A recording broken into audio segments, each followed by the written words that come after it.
am furious. Oh, don't give me that look. This was my lead.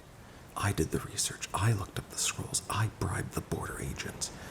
2 years of research and legwork just to find you already here.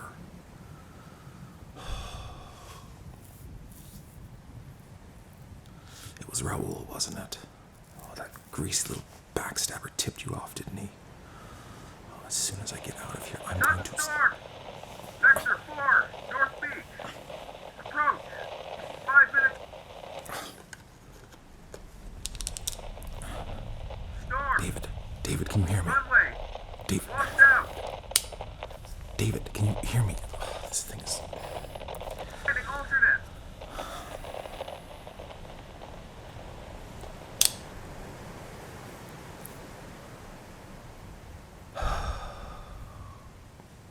And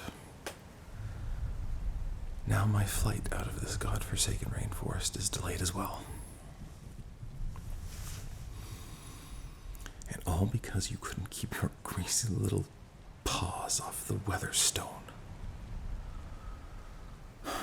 Now look at this place. If the wind blows a tree and it falls square on your head, only you will be to blame. Don't start with me. Of course I would have tried to take the stone, but I, unlike some other relic hunters I need not mention, I read the Abjuayan Scroll of Wisdom before I came, so I know how to touch the stone without bringing an end to the world.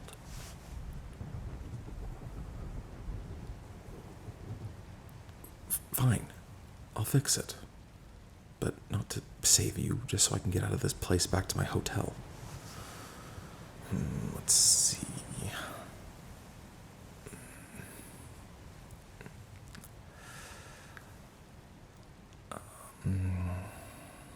Okay,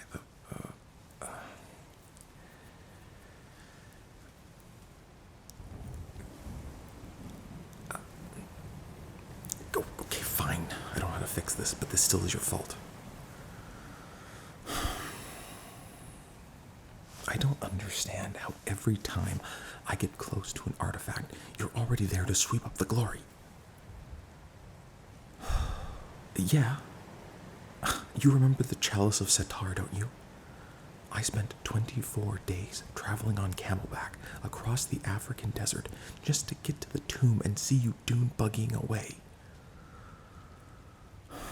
The only thing left in the tomb was candy wrappers and scorpions. And what about the sextant of Dread Pirate McCree?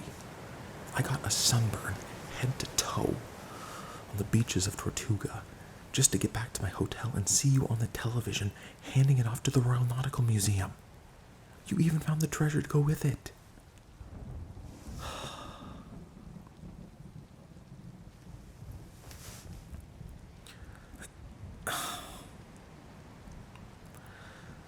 Well, I suppose I did get to the Eye of Moresco first, but the fact you showed up just as I was boarding my hot air balloon out of there was very suspicious. Okay, the Sword of Frode Gome doesn't count. I may have found it first, but you can't exactly sell it to a museum. It's over 300 tons of nickel steel and nearly a football field long. Yeah, I got the documentary rights with the Discovery Channel, but that's nothing when compared to the crown of the God King Oswald. How much you sell that for? Solid gold encircled with 40 pristine rupees and adorned with a 56-carat blue diamond? Oh, that's right. I stole the diamond. Yeah, no, I did. I chiseled out the diamond before you got there. But that doesn't change anything. Emergency landing. David. This is failure. Beach, shelter and life raft. Damn it.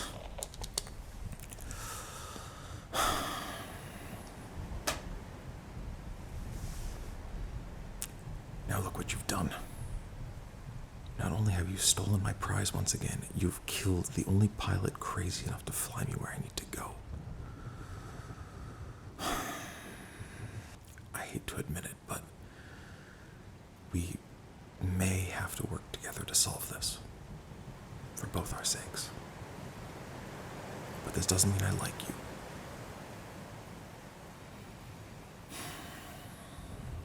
The storm is getting worse. Okay. What do you know? Yep. Stone older than time. Ancient priests use it to control the weather. Yeah. 100 years of prosperity for the people of the trees. What else? That's it? Okay, fine. That's all I know as well. I bought this scroll, said to be a weather forecast from the time of the kings. And then I used local weather patterns to cross-reference the area. Combined that with ancient stone roads recently unearthed near Mount Malawatas. They all pointed to this caldera. From there I used UAVs fitted with ground-penetrating radar to trace the ancient roadways here. How did you find it?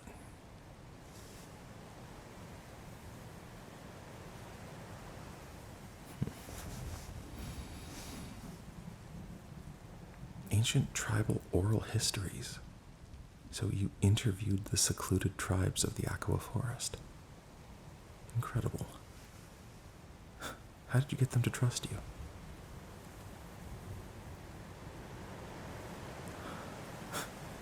Damn.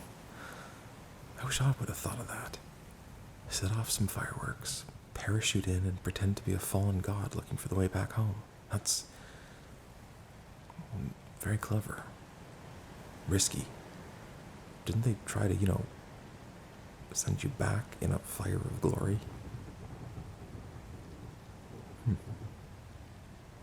How did you just sort of leave in the night? Didn't they catch you?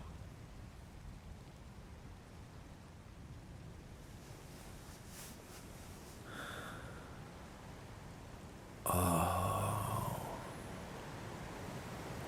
I have to say, that's very clever.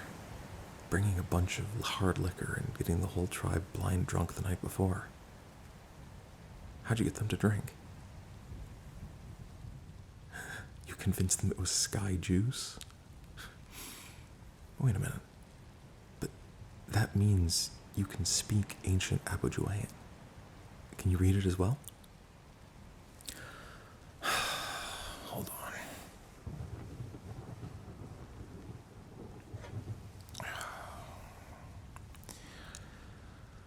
Here is an ancient scroll, said to contain the instructions how to control the weather stone. It's in ancient Abujuayan. I can't read it. Here.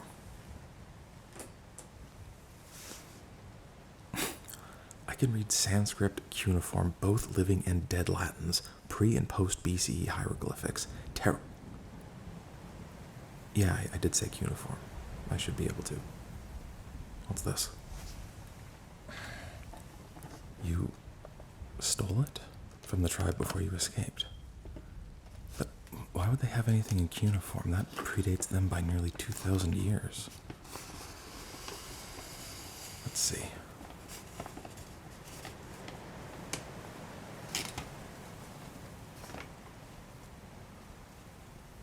Huh. Incredible. This looks like a written history of the area, stretching all the way back to the fall of the Modo River Valley civilization. Fascinating. This includes the full line of succession from King Modo onward.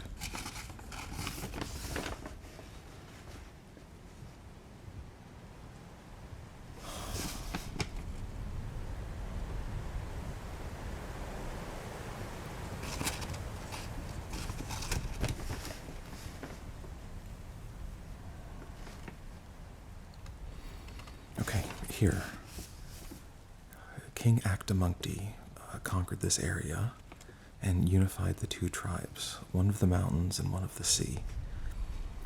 The tribe of the mountains told King Akdamukti about I'm not sure what that means. It's like a combination of the words man and cloud. Or maybe man and sky?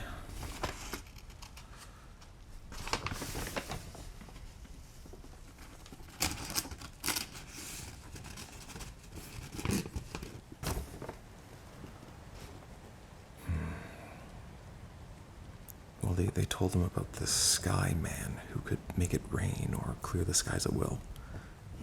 This must be our guy. King Actamuncti traveled to the Sun Mountains, circular mountains, round mountains. That could be this caldera, actually. To find the Sky Man. Let's see.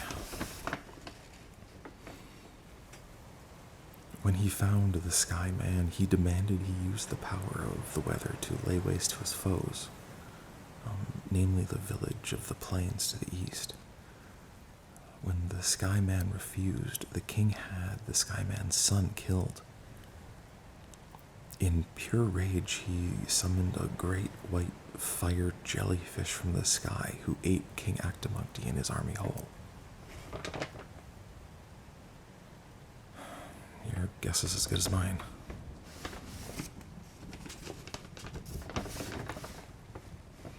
Still enraged and fearing retaliation from the other tribes, the Sky Man called forth a massive wave that swept over the round mountains of this caldera, wiping out the ocean and forest tribes together. I don't like the sound of that.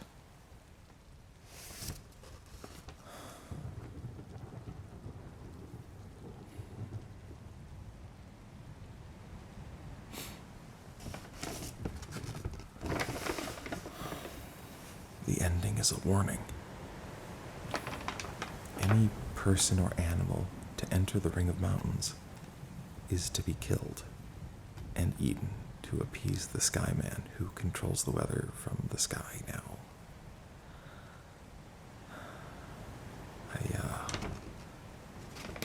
I guess you're not leaving the way you came.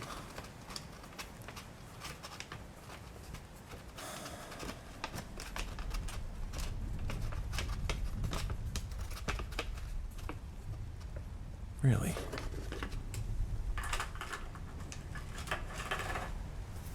I always suspected the scroll was written by someone close to the ancient priest, but I had no idea it was his son. The storm's getting worse. Not much time. Okay. We need to hurry. I'll follow your instructions. Okay, tell me what to do. Grab onto it with both hands and don't let go. Got it. Okay, and what's next? Turn to face the ocean. Right, okay.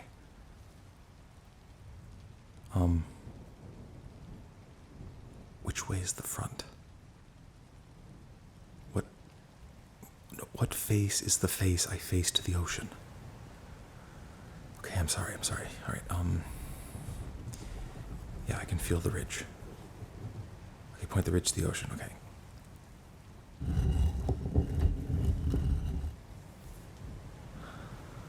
Okay, now what? Opposite the way I turned it, now point the ridge to the mountains. What mountains? We are in the middle of a ring of mountains. We're dead center on the caldera, yeah.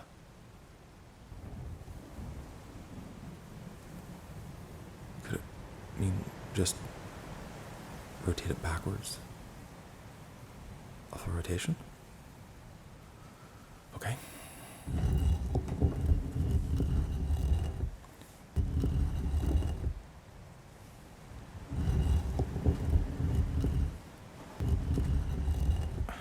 Okay, now what? Where the red river meets the sky. I don't know what that means. Oh, no, wait, I think you're onto something. The Ashro River translates into the Red River, and most ancient cultures called waterfalls sky rivers. Okay, that would be, northwest of here, got it.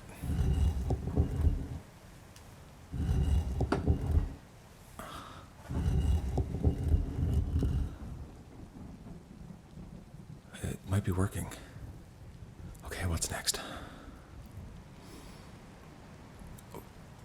Speak your mind Are you sure you can read that? I don't even know what that means. Intentions, maybe? Okay, nice weather. Clear skies. It's not working. No, check the translation again. Could it mean something else? Wait a minute. What if it's not as precise as that? The story told of the priest and that the grief of his son caused a massive storm that drowned the whole valley. What if it's based on emotions? Well, hold on, think about it. It was a beautiful, bright, sunny day right up until I walked in and saw you holding it. Then boom, instant bad weather. What if we have to be nice to each other? Look, do you want to get out of here or not? Compliment me. Are you kidding? Saying I'm the second best adventurer you know is not a... Okay, fine. I'll start. You are extremely resourceful. You are willing to make sacrifices and take risks to get whatever you want, no matter the challenge. Okay, now you. And you have to mean it.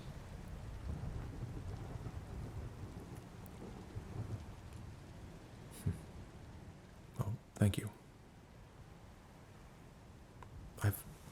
I've always been jealous of your style. No matter if you're on a boat in the Arctic or 40 degrees in the desert, you always seem to have a look like you belong. Your wardrobe must be enormous. Oh, you buy when you get there. That's actually quite clever. I might have to steal that.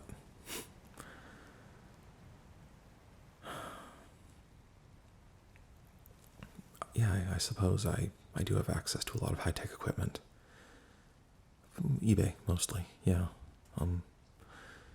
UAVs with ground-penetrating radar, yeah, that's Russian surplus from eBay. You can find some good things on Amazon, but the shipping costs will really pile up, especially if you're far away from big cities.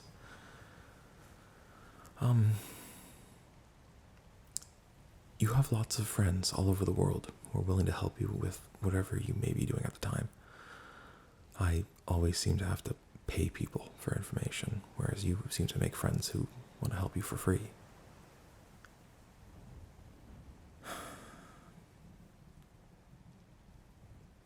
Well, I guess I didn't think about that. I hate to admit it, but you and I are perhaps more alike than I would care to admit. Well, I wouldn't go as far as to say we make a good team, but I may be able to see a future where we could coexist, if that's agreeable. Agreed. Shh, listen. I think it worked. I can hear the storm breaking. All right, here goes. Ooh.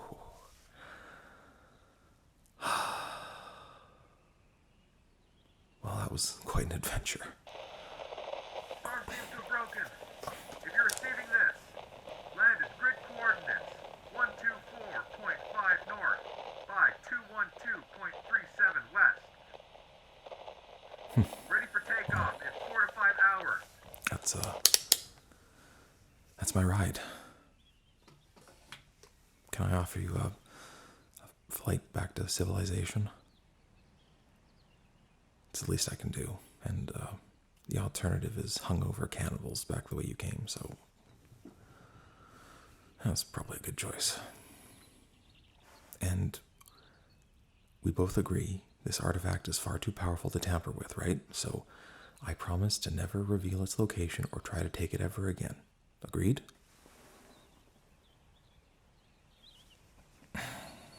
Agreed. Okay, good.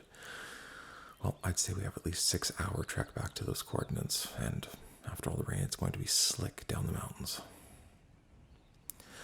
Shall we?